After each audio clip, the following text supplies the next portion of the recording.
So these are my thoughts about the movie Inside Man made in 2006, directed by Spike Lee, starring Denzel Washington and a few others that are very notable.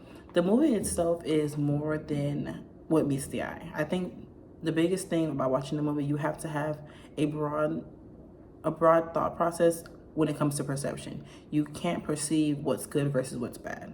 You have to let the movie play out and watch everything. Even if you watch it more than one time, you always see something different every time you watch the movie. Watched it a few times. It's one of my favorite movies. I typically give it a 10 out of 10. I think the chef's kiss of it is that it's the perfect crime and he does get away with it.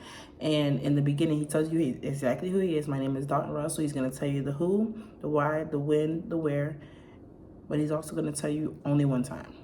So the movie itself, I think, when it comes to power, it wasn't about the money. It was about exposing corruption and power and all the injustices that were actually going on within, the world.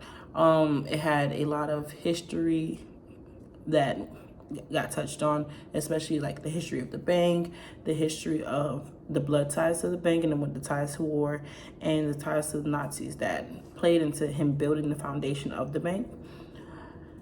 I did not particularly like how it was kind of gloomy, some of the movie, but it added into the suspense. And with it being a thriller as well as a crime movie, it was amazing how that they use the background music to continuously like give us moments where it's like, well, what's gonna happen? One thing that I thought was amazing about the movie was nobody morality was better than the other. No one was better than anyone. Everyone had something that was wrong, that didn't make them better than the next person. But who was the worst was behind the scenes, and you would never see him if you didn't know this man walked into the bank.